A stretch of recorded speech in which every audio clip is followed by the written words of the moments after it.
السلام علیکم اسٹوڈنٹس، آج ہم غزل نمبر 2 پڑھیں گے۔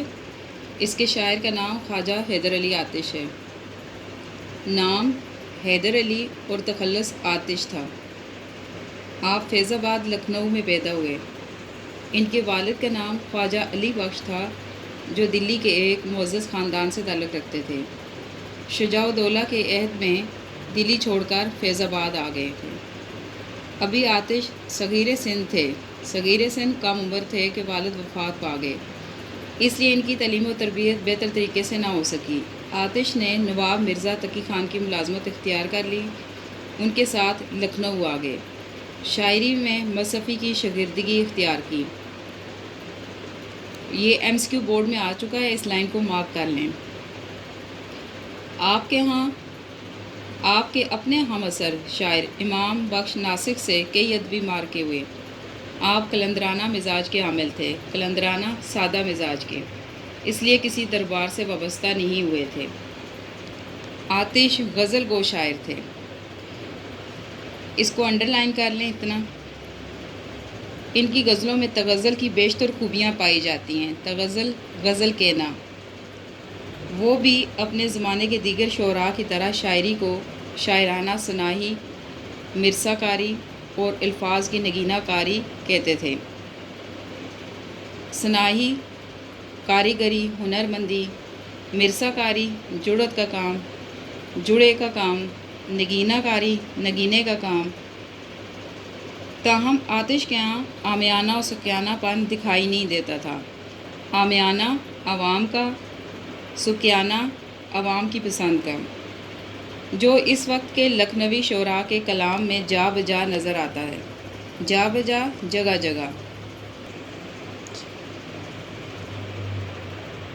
آتش کے کلام میں فکر و غنا، درویشی، توکل، بھروسہ، تصوف، تزکیہ نفس کا طریقہ، دنیا کی بے ثباتی، ناپائیداری، قناعت پسندی، تھوڑی چیز پر خوش رہنا، صبر کرنا، درویشانہ رنگ، فقیرانہ سادگی اور اخلاقی مضامین بکثرت دکھائی دیتے ہیں۔ ان کی غزلوں میں تغزل، غزل گوئی، غزل کہنا، رجائیت، اچھے خیالات رکھنا، سادگی و سلاست، روانی، نادر قیمتی، تشبیہات و استعارات۔ تشبیہ ایک چیز کو دوسری چیز کی مانند قرار دینا، استعارہ ادھار لی ہوئی چیز۔ عمدہ ثناء بدیع، وہ نکات اور باریکیاں جو نظم میں ظاہر کی جائیں۔ رندانہ موضوعات، آزادانہ اور آتش بیانی کی خصوصیات پائی جاتی ہیں۔ آتش بیانی، شعلہ بیانی۔ یہ سیکنڈ لاسٹ لائن آپ نے انڈر لائن کرنی ہے، یہاں سے لے کر ان کی غزلوں میں یہاں سے لے کر اور آتش بیانی کی خصوصیات پائی جاتی ہیں یہاں تک، جو آپ نے شاعر کی خوبیاں بیان کرنی ہیں تشریح کے اندر۔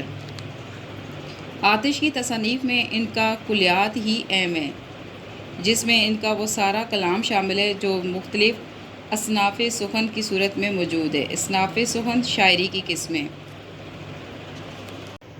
اسٹوڈنٹس، غزل نمبر 2 خواجہ حیدر علی آتش۔ رخ و زلف پہ جان کھویا کیا، اندھیرے اجالے میں رویا کیا۔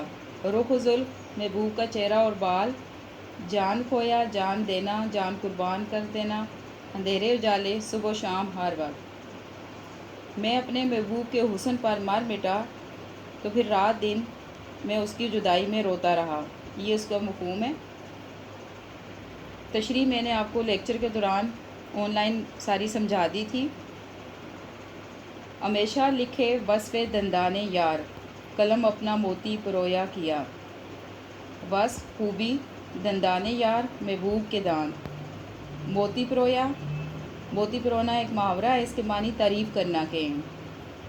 میرا قلم ہمیشہ محبوب کے خوبصورت دانتوں کی تعریف میں موتی پروتا رہا۔ شاعر اس شعر میں اپنے محبوب کے دانتوں کو موتیوں سے تشبیہ دیتا ہے اور کہتا ہے کہ جب بھی میں اس کے دانتوں کی خوبیاں لکھتا ہوں تو مجھے یوں معلوم ہوتا ہے کہ میرا قلم موتی پرو رہا ہے۔ موتی پرونا محاورہ ہے جس کے معنی تعریف کرنا کے ہیں۔ شاعر کو اپنے محبوب کی ہر بات، ہر ادا اور ہر چیز خوبصورت دکھائی دیتی ہے۔ جس طرح بہادر شاہ ظفر کہتے ہیں، تیرے دندان و لب نے کر دیا بے قدر عالم میں، گوہر کو، لاحل کو، یاقوت کو، ہیرے کو، مرجان کو۔ شعر نمبر 3، کہوں کیا ہوئی عمر کیوں کر بسر، میں جاگا کیا وقت سویا کیا۔ کہوں کیا ہوئی عمر کیوں کر بسر، میں آپ کو کیسے بتاؤں کہ میری زندگی کیسے گزری۔ میں جاگا کیا، میں جاگتا رہا، وقت سویا کیا، وقت قسمت، میری قسمت سوتی رہی۔ یعنی کہ بس یوں سمجھ لیں کہ میں تو ساری عمر جاگتا رہا اور میری قسمت سوتی رہی۔ اس شعر میں شاعر اپنی بد نصیبی، بدقسمتی کا ذکر کرتا ہے اور کہتے ہیں کہ میں نے ساری زندگی اپنی زندگی کو کامیاب بنانے کے لیے کوشش کی، لیکن میری قسمت نے میرا ساتھ نہیں دیا۔ قسمت میں جو لکھا ہو وہ کر رہتا ہے، انسان اپنا قسمت بدل نہیں سکتا۔ شعر نمبر 4، رہی سبز بے فکر کشت سخن، نہ جوتا کیا میں نہ بویا کیا۔ رہی سبز، ہری بھری، بے فکر کشت سخن، بے فکر، بے فکری میں، کشت سخن شاعری کی کھیتی، جوتا کسنا، بویا اگانا۔ میری شاعری کی کھیتی ہمیشہ سرسبز رہی، مجھے اس کے لیے محنت نہیں کرنی پڑی۔ اس شعر میں شاعر اپنی شاعری کے بارے میں بات کرتے ہوئے کہتا ہے کہ جس طرح اللہ تعالیٰ نے بہت سارے لوگوں کو بے پناہ صلاحیتوں سے نوازا ہے اور ان کو شعر کہنے کی صلاحیت عطا کی ہے، اسی طرح مجھے بھی اللہ تعالیٰ نے یہ صلاحیت عطا کی ہے، لیکن اللہ تعالیٰ نے میری شاعری میں یہ تاثیر پیدا کی ہے کہ یہ دلوں پر اثر کرتی ہے۔ مجھے شعر کہنے کے لیے زیادہ محنت نہیں کرنی پڑتی اور میں فوراً شعر کہتا چلا جاتا ہوں، اس کے لیے سوچتا نہیں ہوں۔ یہ اللہ تعالیٰ کی دین ہے اور اللہ تعالیٰ کا کرم ہے۔ شعر نمبر 5، برہمن کو باتوں کی حسرت رہی، برہمن ہندو ذات، حسرت آرزو، خدا نے بتوں کو نہ گویا کیا، گویا کیا، بولنے کی طاقت عطا کی۔ اس شعر میں شاعر کہتا ہے کہ برہمن کو باتوں کی حسرت ہی رہی مگر خدا نے بتوں کو بولنے کی طاقت عطا نہیں کی۔ برہمن ہندوؤں کی سب سے اونچی درجے کی ذات ہے جو کہ بت پرست ہے۔ انسان جس چیز کی بھی پوجا کرتا ہے، اس سے محبت کرتا ہے، تو اس کے بارے میں اسے دل چاہتا ہے کہ وہ سب سے زیادہ اس کے قریب رہے، وہ اس کے سامنے اپنی خواہشات کا اظہار کرتا ہے۔ تو شاعر اپنے محبوب کو ایک بت سے تشبیہ دے رہا ہے اور بت کا استعارہ استعمال کر رہا ہے اپنے محبوب کے لیے۔ یہاں پہ شاعر کہتا ہے کہ میرا محبوب ایک بت کی طرح ہے، میں اس سے اپنے دل کی بات کہنا چاہتا ہوں لیکن میرا محبوب میری باتوں کا کوئی جواب نہیں دیتا۔ میری خواہش ہے کہ میرا محبوب مجھ سے باتیں کرے۔ مزہ غم کے کھانے کا جس کو پڑا، وہ اشکوں سے ہاتھ اپنا دھویا کیا۔ غم کھانا محاورہ ہے، اس کے معنی غم برداشت کرنا، اشکوں آنسوؤں، ہاتھ دھویا کھو دینا۔ جس کو غم کھانے کا مزہ پڑ جائے وہ اپنے ہاتھ اشکوں سے دھوتا ہے۔ اس شعر میں شاعر کہتا ہے کہ جو شخص بھی غم کا عادی ہو جائے پھر اس کو غم سہنے میں مزہ آتا ہے، وہ غم کے بغیر رہ نہیں سکتا، کیونکہ انسان کی عادت ہے، فطرت ہے کہ وہ جس چیز کا بھی عادی ہو جاتا ہے پھر اس کے بغیر رہ نہیں سکتا۔ شاعر غم کھانے کا عادی ہو چکا ہے، اب اسے غم سہنے میں مزہ آتا ہے۔ آخری شعر، زن خنداں سے آتش محبت رہی، کنویں میں مجھے دل ڈبویا کیا۔ زن خنداں ٹھوڑی، محبوب کی ٹھوڑی، آتش اس شعر میں کہتے ہیں کہ مجھے محبوب کی ٹھوڑی میں پڑنے والے گڑھے سے بہت محبت ہے، مجھے میرے دل نے ایک کنویں میں ڈبو دیا ہے۔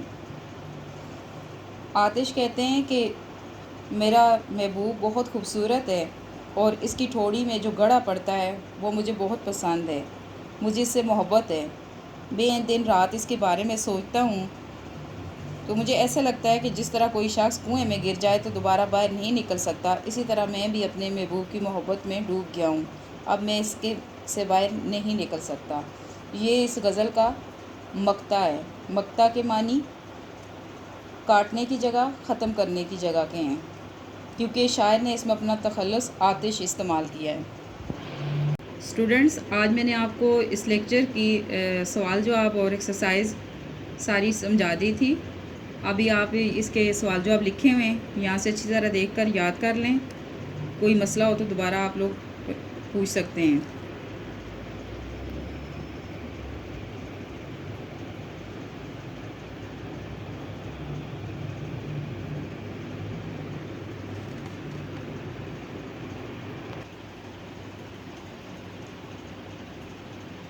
صفحہ نمبر 133، اس پر جتنے بھی کوسچن آنسر دیے گئے ہیں، کچھ ایم سی کیو ہیں اور مرکبات ہیں، الفاظ کے متضاد دیے گئے ہیں، یہ سب آپ نے اسی طرح یاد کرنے ہیں۔